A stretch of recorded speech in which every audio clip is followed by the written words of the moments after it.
আলহামদুলিল্লাহ আলহামদুলিল্লাহি নাহমাদুহু ওয়া নাস্তাঈনুহু ওয়া নাস্তাগফিরুহ ওয়া নাউযু বিল্লাহি মিন শুরুরি আনফুসিনা ওয়া মিন সাইয়্যাতি আ'মালিনা মান ইয়াহদিহিল্লাহু ফালা মুদিল্লা লাহু ওয়া মান ইউদ্লিলহু ফালা হাদিয়া লাহু। আলহামদুলিল্লাহ, সমস্ত প্রশংসা আল্লাহ তাআলার জন্য, যিনি আমাদেরকে আরো নতুন একটি ক্লাসে উপস্থিত হওয়ার তৌফিক দান করেছেন। এইজন্য আমরা কালিমাতুশ শুকর আদায় করি আলহামদুলিল্লাহ।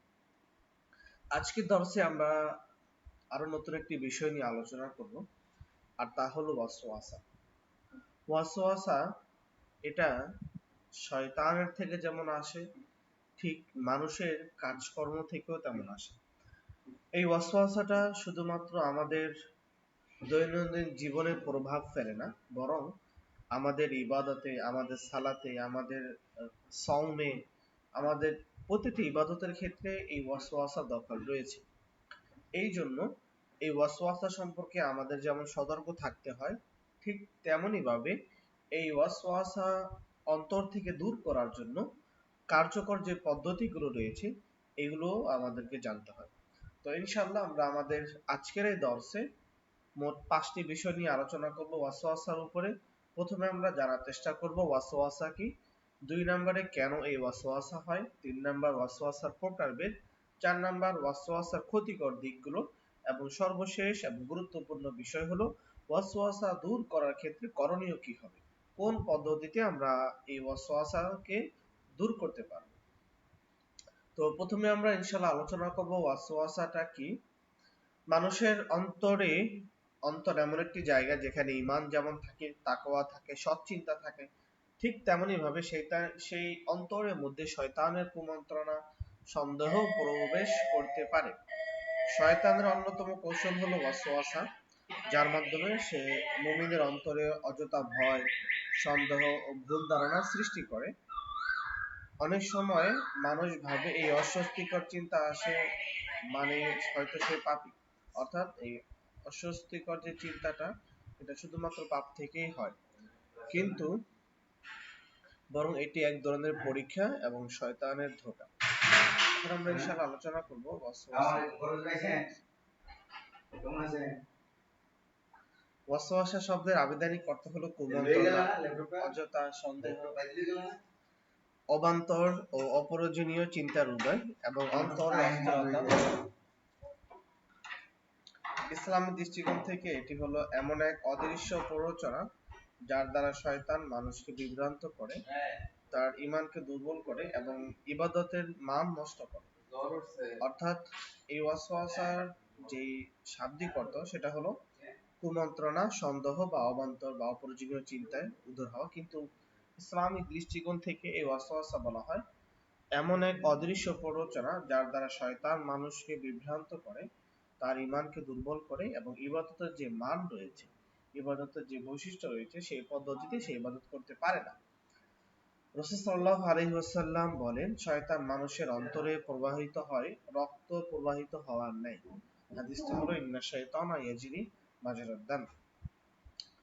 শয়তান মানুষের খুব নিকটবর্তী হয়ে কাজ করে এবং সূক্ষ্ম যে সন্দেহের সূক্ষ্ম সুতোয় তাকে ফাঁসিয়ে ফেলে, অর্থাৎ সে সন্দেহটাকে এমন ভাবে মানুষের সামনে সাজায় যেমন এটাই বাস্তব এবং এটাই কার্যকর।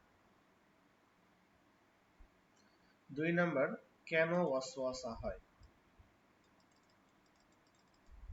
কেন আমাদের অন্তরে ওয়াসওয়াসা আসে, কেন শয়তান আমাদেরকে ওয়াসওয়াসা দেয়। শয়তানের প্রধান উদ্দেশ্য হলো মানুষকে গুমরাহ করা, মানুষকে বিভ্রান্ততে ফেলা, মানুষকে ইবাদত থেকে সরিয়ে ইবাদতহীনতার দিকে নিয়ে যাওয়া, মানুষকে জান্নাতের দিক থেকে সরিয়ে জাহান্নামের দিকে নিয়ে যাওয়া। সে কিয়ামত পর্যন্ত আল্লাহর সাথে শপথ করেছে, যেটা সূরা হিজরের 39 এবং 40 নম্বর আয়াতে রয়েছে, যে শয়তান বলেছে, হে আমার প্রভু, ওয়ালা উদিল্লান্নাহুম ওয়ালা উমান্নিয়ান্নাহুম ওয়ালা আমুরান্নাহুম ফালা ইউবাত্তিকুন্না আযানাল আনআমি ওয়ালা আমুরান্নাহুম ফালা ইউগাইয়িরুন্না খালকাল্লাহ। তো শয়তান, হে আমার প্রভু, যেহেতু তুমি আমাকে বিপদগামী করেছো, আমি অবশ্যই তাদের জন্য পৃথিবীতে পাপকে শোভনীয় করে তুলবো, অর্থাৎ এই পাপকে তার কাছে খুব সুন্দর করে সাজিয়ে তুলবো এবং তাদের সবাইকে বিভ্রান্ত করব। তবে তাদের মধ্যে তোমার বাছাইকৃত বান্দাদের, মুমিনদের আমি বিভ্রান্ত করতে পারবো, অর্থাৎ যারা মুমিন হবে তারা কখনো বিভ্রান্তিত হবে না। এই জন্য এই ওয়াসওয়াসা সাধারণত যারা ইবাদত বিমুখ, ইবাদতের প্রতি যাদের কোনো আগ্রহ নেই, তারাই এই ওয়াসওয়াসা বেশি ক্ষতিগ্রস্ত হয়। অতএব যারা সত্যের পথে অগ্রসর হতে চায়, ইবাদতে মনোযোগী হয়, তাদের উপর ওয়াসওয়াসা বেশি আক্রমণ করে, যেন তাদেরকে এই ইবাদত থেকে সরিয়ে ফেলতে পারে। আর যারা হতাশ হয় এবং ইবাদত থেকে বিমুখ হয়ে পড়ে, অর্থাৎ যারা ইবাদত গুজার, এই জন্য আমাদেরকে ইবাদতের পাশাপাশি যেন ইবাদতে ওয়াসওয়াসা না আসে, এই দিকেও খেয়াল রাখতে হবে। 3 নম্বর, ওয়াসওয়াসার প্রকারভেদ। এখন আমরা ইনশাআল্লাহ আলোচনা করব ওয়াসওয়াসার প্রকারভেদ। ওয়াসওয়াসা দুই পদ্ধতি বা দুই প্রকার আমরা বিভক্ত করেছি। প্রথম প্রকার হলো ইবাদত ঈমান সংক্রান্ত ওয়াসওয়াসা, অর্থাৎ এই ওয়াসওয়াসা শুধুমাত্র ইবাদত কেন্দ্রিক হবে অথবা ঈমান সংক্রান্ত হবে। ইবাদত যেমন উযু সংক্রান্ত হতে পারে, সালাত সংক্রান্ত হতে পারে, ঈমান নিয়ে ওয়াসওয়াসা হতে পারে। তো উযু সংক্রান্ত ওয়াসওয়াসাটা কেমন হবে? যেমন পানি ঠিক মতো লেগেছে কিনা, হাতটা ধোয়া হয়েছে কিনা, পাটা ধোয়া হয়েছে কিনা, তারপরে দিয়ে মাথা মাসেহ করা হয়েছে কিনা। তো এভাবে দেখা যায় যে সে একটা অংশ বারবার ধৌত করে তার মনের ওয়াসওয়াসার কারণে। একবার উযু করেছে, তাকে আবার পুনরায় উযু করতে হয় তার এই ওয়াসওয়াসার কারণে। নামাজ সংক্রান্ত ওয়াসওয়াসা কেমন হতে পারে? রাকাতের সংখ্যা সে ভুলে যেতে পারে। সে 3 রাকাত পড়েছে, তার মনে হচ্ছে সে 2 রাকাত পড়েছে। সে 2 রাকাত পড়েছে, তার মনে হচ্ছে 2 রাকাত, সে 3 রাকাত পড়েছে। সে রুকু দিয়েছে, কিন্তু সেজদায় গিয়ে মনে হলো তার সে হয়তো রুকু দেয়নি। যেমন সঠিকভাবে সূরা পড়া হয়েছে কিনা, তাশাহুদে বসা হয়েছে কিনা, এই নিয়ে অতিরিক্ত চিন্তা ভাবনা। আবার রোজা সংক্রান্ত বা সিয়াম সংক্রান্ত ওয়াসওয়াসা হলো সে কোনো একটা খাবার ভুলে খেয়ে ফেলেছে, এখন সে খুব চিন্তায় আছে যে তার এই রোজা ভেঙে গেছে কিনা ইত্যাদি।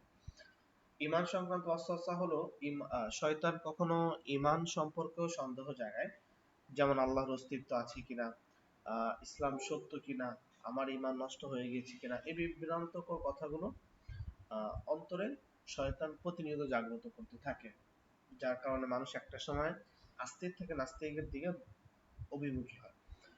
এই চিন্তা আসা মাত্রই অনেকে আতঙ্কিত হয়, অথচ এই ধরনের অযাচিত চিন্তা আসা ঈমানহীনতার প্রমাণ নয়, বরং যতক্ষণ না মানুষ সেটি মনে বিশ্বাস করে বা মুখে উচ্চারণ করে ততক্ষণ এটি ক্ষতিকর নয়।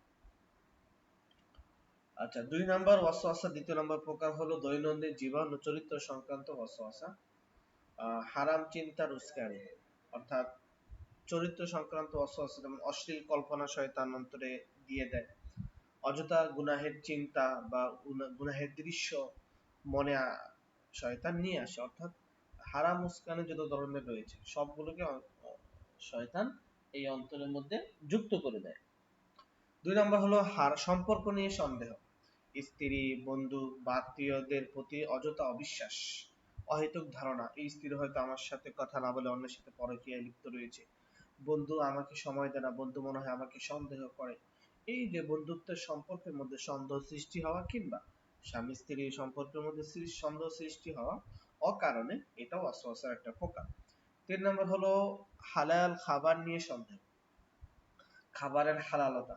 এখানে উদাহরণস্বরূপ একজন রান্না করেছে, সে কি পবিত্র হয়ে রান্না করেছে কিনা, বা সে হয়তো এই তরকারিগুলো কোটার সময় বা তরকারিগুলো কাটার সময় হয়তো সে হাত ধোয়নি, উজু করেনি, এই ধরনের বৈধতা, সম্পদের বৈধতা, তার থেকে আমি সম্পদ নিয়েছি, এই সম্পদটা কি হালাল হবে কিনা। যদিও এই বিষয়ে অবশ্যই আপনাকে সতর্ক থাকতে হবে, কিন্তু নিশ্চিত হওয়ার পরও আপনার অতিরিক্ত সন্দেহ জাগা নিজের চিন্তা নিয়ে, যে আমি যে এটা জেনেছি সে এটা বৈধ, আসলেও কি এটা বৈধ কিনা, এই যে হয়তো একটা চিন্তা মনের মধ্যে চলে আসা, এটাই মূলত ওয়াসওয়াসা। এমনি খাবারের হালালতা আছে কিনা, এটা তো অবশ্যই আপনাকে দেখতে হবে। সম্পদের বৈধতা আছে কিনা, এটা তো অবশ্যই দেখতে হবে। খাবারের হালালতা রয়েছে, সম্পদের বৈধতা রয়েছে, সম্পদের পবিত্রতা রয়েছে, কিন্তু তারপরেও আপনি সন্দেহ করতেছেন যে খাবারের বৈধতা আছে কিনা, আমি যেটা খাচ্ছি এটা আসলে বৈধ কিনা, বা সম্পদ যেটা খরচ করছি, অন্য আমাকে যে সম্পদটা দিয়েছে এটা আসলে বৈধ কিনা, এই নিয়ে হয়তো চিন্তা করা। ওয়াসওয়াসার কিছু ক্ষতিকর দিক নিয়ে আমরা ইনশাআল্লাহ এখন আলোচনা করব, যেটা আলোচনার জন্যই রাখা উচিত। 1 নম্বর হলো মানসিক অস্থিরতা। এই ওয়াসওয়াসার ক্ষতিকর দিক মধ্যে একটা হলো মানসিক অস্থিরতা। মানুষ তার মানসিক অস্থিরতায় থাকে। যেমন আপনি বাসা থেকে বের হয়েছেন, 1 কিলোমিটার যাওয়ার পর আপনার মনে হলো যে আমি কি তালা লাগিয়েছি কিনা, আমি কি ফ্রিজ বন্ধ করেছি কিনা, আমি কি মোটর বন্ধ করেছি কিনা, আমি কি আমার বেডরুমটা বন্ধ করেছি কিনা। এই তো অহেতুক চিন্তা, অন্তরের শান্তিটা হারিয়ে যায় এবং অতিরিক্ত টেনশনে ভোগে। ইবাদতের মান নষ্ট হয়ে যায়। আপনি সালাত আদায় শেষ করার পর আপনি হয়তো চিন্তা করতেছেন যে আসলেও আয়াতুল কুরসিটা পড়া হয়েছে কিনা, তারপরে দিয়ে আহ দুরূদ শরীফ পড়া হয়েছে কিনা, দোয়া মাসুরা পড়া হয়েছে কিনা, বৈঠকে বসেছে কিনা, এটা অধিক পরিমাণে আপনার আসে। এমনই ভাবে এটা যদি নামাজের মধ্যে আসে, তাহলে নামাজের যে খুশু আছে এটাও চলে যায় এবং ইবাদতের যেই মানটা রয়েছে মানটা নষ্ট হয়ে যায়। পাশাপাশি আহ ইবাদতকে পুনরাবৃত্তি করতে হয়, এটাও একটা কষ্টের কারণ যে ইবাদত বারবার করা বা ইবাদতটা পুনরাবৃত্তি করা। 3 নাম্বার, হতাশা সৃষ্টি হওয়া, অর্থাৎ অন্তরের মধ্যে হতাশা সৃষ্টি হয়। মানুষ ভাবে যে তার ঈমান চলে গিয়েছে, ঈমান সংক্রান্ত বিষয়, যেমনটা সাহাবায়ে কেরামরা মনে করতেন। তারা একটু কথাকেই খুব বড় মনে করে চিন্তা ভাবনা করতেন। তখন রাসূল সাল্লাল্লাহু আলাইহি ওয়াসাল্লামের কাছে যেয়ে বললেন যে ইয়া রাসূলুল্লাহ, আমরা তো এই সামান্য কথাটাকে খুব বেশি মনে করি, এই তো আমার ঈমান চলে যাবে, আমাদের ঈমান শেষ হয়ে গিয়েছে, আল্লাহ তাআলাকে নিয়ে আমরা অহেতুক চিন্তা করি। তখন রাসূল সাল্লাল্লাহু আলাইহি ওয়াসাল্লাম বললেন যে তোমরা এই কাজগুলো থেকে বিরত থাকো এবং যখনই তোমাদের মনে এমন সন্দেহ আসবে তোমরা ডানে বামে থুতু নিক্ষেপ করবা এবং আউযু বিল্লাহি মিনাশ শাইতানির রাজিম বলবা। এই যে একটা ট্রিক্স রাসূল সাল্লাল্লাহু আলাইহি ওয়াসাল্লাম সাহাবায়ে কেরামদেরকে শিখিয়ে দিয়েছেন, এটাই আমাদের ইবাদতের ক্ষেত্রে পালন করা দরকার। মানবিক সম্পর্ক নষ্ট হয় এই ওয়াসওয়াসার কারণে। অন্যদের প্রতি, স্ত্রীর প্রতি, ভাইদের প্রতি, বন্ধুর প্রতি, পিতামাতার প্রতি, বোনের প্রতি অবিশ্বাস জন্মে এবং সম্পর্কের যে ভিত্তি রয়েছে এই ভিত্তিটা দুর্বল বা নড়বড়ে হয়ে যায়, যার যার ফলে একটা সময় এই সম্পর্কের অবনতি শেষ, অর্থাৎ এই সম্পর্কেই শেষ হয়ে যায়। এর জন্য অবশ্যই ওয়াসওয়াসা ক্ষতিকর, যে 4টা ক্ষতিকর দিক আমরা এখানে উল্লেখ করেছি, ক্ষতিকর দিকগুলো মানুষের মধ্যে অহরহ হয়। এজন্য আমাদেরকে অবশ্যই ওয়াসওয়াসার যেই পদ্ধতি রয়েছে, কিভাবে আমরা ওয়াসওয়াসা দূর করব, এটা ক্ষেত্রে অবশ্যই আমাদেরকে জানতে হবে। এখন আমরা আলোচনা করব ওয়াসওয়াসা দূরকরণের পদ্ধতি। ওয়াসওয়াসা দূর করার ক্ষেত্রে আমরা এখানে 6টা পদ্ধতি উল্লেখ করেছি। প্রথম হলো আল্লাহর কাছে আশ্রয় প্রার্থনা করা। যখনই আপনার মনে অন্তরে এই ওয়াসওয়াসা আসবে, ইবাদত সংক্রান্ত ওয়াসওয়াসা, চরিত্র সংক্রান্ত ওয়াসওয়াসা, দৈনন্দিন কাজ সম্পর্কে ওয়াসওয়াসা, তখন আপনি আল্লাহ তাআলার কাছে আশ্রয় প্রার্থনা করবেন। আউযু বিল্লাহি মিনাশ শাইতানির রাজিম বলবেন। আল্লাহ তাআলা সূরা ফুসসিলাতের 36 নম্বর আয়াতে বলেছেন, আর যদি শয়তানের পক্ষ থেকে কোনো কুমন্ত্রণা তোমাকে স্পর্শ করে তবে আল্লাহর আশ্রয় প্রার্থনা করো, নিশ্চয়ই তিনি সর্বশ্রোতা সর্বজ্ঞ। অর্থাৎ যখনই শয়তানের পক্ষ থেকে আমাদের মনে কোনো কুমন্ত্রণা আসবে তখন আমরা আউযু বিল্লাহি মিনাশ শাইতানির রাজিম এই দোয়াটা অধিক পরিমাণে পাঠ করব ইনশাআল্লাহ তাআলা। 2 নাম্বার হলো উপেক্ষা করা, গুরুত্ব না দেওয়া। এটাই হলো সবচেয়ে গুরুত্বপূর্ণ বিষয়। ওয়াসওয়াসার প্রতিটি পদক্ষেপ, শয়তানের প্রতিটি পদক্ষেপ, এটা ইবাদত সংক্রান্ত ওয়াসওয়াসা হতে পারে, আমল সংক্রান্ত ওয়াসওয়াসা হতে পারে, সালাত সংক্রান্ত হতে পারে, যাকাত সংক্রান্ত হতে পারে, হজ সংক্রান্ত হতে পারে, হতে পারে পরিবার সম্পর্ক হতে পারে, সম্পর্ক সম্পর্ক হতে পারে, যে কোনো বিষয় ওয়াসওয়াসা হোক না কেন এটাকে উপেক্ষা করা বা গুরুত্ব না দেওয়া। আপনি যখনই এই ওয়াসওয়াসাকে গুরুত্ব না দিবেন, উপেক্ষা করে যাবেন, তখনই এই ওয়াসওয়াসা আপনার মনের মধ্যে বেশি অবস্থান করতে পারবে না, শয়তান মনের মধ্যে গাঁথতে পারবে না, অর্থাৎ এটা সে কুল পাবে না। ওয়াসওয়াসার শক্তি হলো মনোযোগ। এখানে আমরা খুবই গুরুত্বপূর্ণ একটা বিষয় উল্লেখ করেছি, সেটা হলো ওয়াসওয়াসার শক্তি হলো মনোযোগ। আপনার মনোযোগ যদি শয়তান কেড়ে নেয় তখন আপনি সেখানে মনোযোগ দিতে পারবেন না। অতএব আপনি যত বেশি উপেক্ষা করবেন তত বেশি আপনার জন্য ফলাফল। রাসূল সাল্লাল্লাহু আলাইহি ওয়াসাল্লাম বলে, এটাকে সৃষ্টি করেছে, সেটাকে সৃষ্টি করলো, অবশেষে সে বলে আল্লাহ থেকে সৃষ্টি করলো। তখন যেন সে বলে আমি আল্লাহর কাছে আশ্রয় প্রার্থনা করছি, এই চিন্তা থেকে বিরত থাকে। অর্থাৎ আল্লাহ তাআলার কাছে সে আশ্রয় চাবে, ঠিক তেমনি ভাবে এই চিন্তা থেকে তাকে বিরত থাকতে হবে। 3 নাম্বার, সঠিক জ্ঞান অর্জন করতে হবে। ইবাদতের ফরজ গুলো, ওয়াজিব গুলো, সুন্নাত সম্পর্কে আপনাকে সঠিক জ্ঞান রাখতে হবে, যাতে করে ইবাদত সংক্রান্ত যে কোনো ওয়াসওয়াসার ক্ষেত্রে আপনি কার্যত পদক্ষেপ নিতে পারেন এবং অযথা সন্দেহ থেকে আপনি বিরত থাকতে পারেন। 4 নাম্বার, জিকির ও কোরআন তেলাওয়াত অধিক পরিমাণে করা। নিয়মিত জিকির আজকার, সকালে সন্ধ্যায় দোয়া করা এবং কোরআন তেলাওয়াত করলে শয়তান দূরে থাকে। বেশি পরিমাণে জিকির করা, ইয়া রাজ্জাক, ইয়া হাফিজ, আল্লাহ তাআলার নামে, আল্লাহ তাআলার যে 99টি নাম রয়েছে 99টি নাম ধরে আল্লাহ তাআলাকে ডাকা, এবং এই 99 নামটির বিভিন্ন বৈশিষ্ট্য আছে। আপনার যে প্রয়োজন, আপনার যে সমস্যা সংক্রান্ত নামটি রয়েছে, এই নামটি অধিক পরিমাণে পাঠ করলে আল্লাহ তাআলার নুসরত বা সাহায্য পাওয়াটা সহজ হয়। 5 নাম্বার, আল্লাহর উপর ভরসা রাখা ও ঈমান দৃঢ় করা। আল্লাহর উপর ভরসা রাখতে হবে। ওয়াসওয়াসা আপনার দুর্বলতা নয়, বরং এটি শয়তানের একটি ছলনা।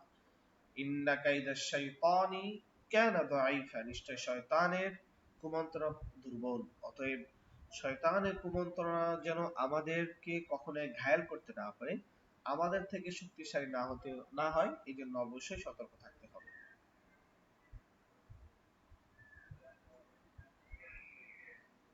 6 নাম্বার, প্রয়োজন হলে পরামর্শ নেওয়া। অর্থাৎ যদি ওয়াসওয়াসা অতিরিক্ত বেড়ে যায়, আর যদি ওয়াসওয়াসার পরিমাণটা খুব বেশি পরিমাণে হয়, তখন দিনদার আলেম বা প্রয়োজনে যারা মনোবিজ্ঞানী রয়েছে, এই মনোবিজ্ঞানীদের শরণাপন্ন হওয়া উচিত, বা ইসলামী মনোবিজ্ঞান যারা নিয়ে চর্চা করে তাদের সাথে আপনার এই বিষয়ে পরামর্শ করা সবচেয়ে ভালো হয়। আল্লাহ তাআলার কাছে বেশি পরিমাণে আশ্রয় করা এবং এটার উপেক্ষা করা বা গুরুত্ব না দেওয়া, এতে করে ওয়াসওয়াসার পরিমাণ অনেক অনেক কমে যাবে ইনশাআল্লাহ। এখানে আমরা কিছু বাস্তব জীবনের উদাহরণ নিয়ে আলোচনা করি। কেউ প্রতিদিন উযু করতে 20 থেকে 30 মিনিট সময় নেয়, কারণ সব জায়গায় পানি লেগেছে কিনা তা নিশ্চিত হতে চায়। এই প্রবণতা ওয়াসওয়াসার ফাঁদ। আমি যখন যেহেতু আল্লাহ তাআলা কোরআনে হিফজ করার তৌফিক দিয়েছেন, তো রমাজান মাসে যেখানে তারাবি পড়াতাম, সেখানে একজন আনসার ছিলেন। তো ওই আনসার সদস্য, তিনি উযু করতে প্রায় 30 থেকে 25 মিনিট পর্যন্ত সময় লাগতো। উনি একটা অঙ্গকে 3-4 বার ধুতেন। যখন তাকে জিজ্ঞাসা করা হলো যে ভাই সময় তো, নামাজের সময় তো খুবই কাছে, সে বলতো যে ভাই আমার উযু হচ্ছে না, আমি খুব বেশি পরিমাণে সন্দেহ করছি। তারপরে দ্বিতীয় নাম্বার উদাহরণ হলো, নামাজ শেষ করার পর বারবার ভাবে তাশাহুদে বসেছি কিনা, প্রথম বৈঠকে দোয়া ভুল বলেছি কিনা। এটা ওয়াসওয়াসার একটি ধরন। সূরা ফাতিহার সাথে অন্য সূরা মিলিয়েছি কিনা, আয়াত সানা পড়েছি কিনা, দুরূদ শরীফ পড়েছি কিনা, সামি আল্লাহু লিমান হামিদা বলেছি কিনা। এই ওয়াসওয়াসাগুলো আমাদের ইবাদতকে আরো সংকীর্ণ করে দেয়। এই জন্য অবশ্যই ওয়াসওয়াসা সম্পর্কে আমাদের ভালো ধারণা রাখতে হবে। এখানে আমরা আজকের দর্শে যে বিষয়গুলো নিয়ে আলোচনা করেছি তা হলো ওয়াসওয়াসা কি, শাব্দিক অর্থ এবং পারিভাষিক অর্থ, কেন আমাদের অন্তরে ওয়াসওয়াসা হয়, শয়তানের কুমন্ত্রণার কারণে, ওয়াসওয়াসার প্রকারভেদ, ওয়াসওয়াসাকে আমরা দুভাগে ভাগ করেছি, একটা হলো ইবাদত সংক্রান্ত, আর আরেকটি হলো দৈনন্দিন জীবন চরিত্র সম্পর্কে। 5 নাম্বার হলো ওয়াসওয়াসার ক্ষতিকর দিক, 4 নম্বরে আমরা আলোচনা করেছি। 5 নম্বরে আলোচনা করেছি ওয়াসওয়াসার দূর করার ক্ষেত্রে করণীয় কি, কোন পদ্ধতিতে আপনি এই ওয়াসওয়াসাগুলো দূর করবেন। ইনশাআল্লাহ আমরা আমাদের আগামী দর্শে আলোচনা করব ছোট শিশুর রুকাইয়া আমি কিভাবে করব, বিছানায় পেশাব করার কোরআনিক পদ্ধতি, সাধারণ ব্যথা রুকাইয়া কি, এবং অনিদ্রা থেকে যে মুক্তির রুকাইয়াটা আছে এটা আমরা কিভাবে করব।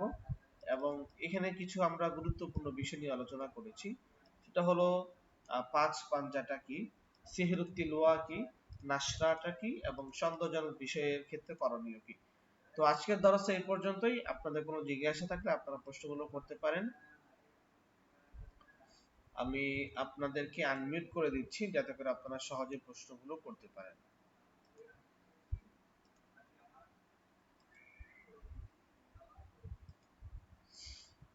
আল্লাহু আকবার।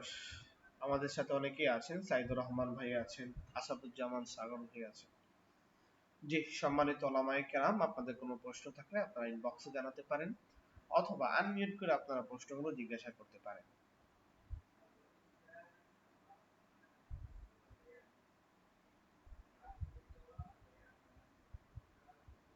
আর আপনারা যারা আছেন, আপনারা রাকি কোর্সের জন্য প্রস্তুতি নেন। ইনশাআল্লাহ এই কোর্স শেষ হওয়ার পরে আমরা রাকি কোর্স নিয়ে আসবো, যেখানে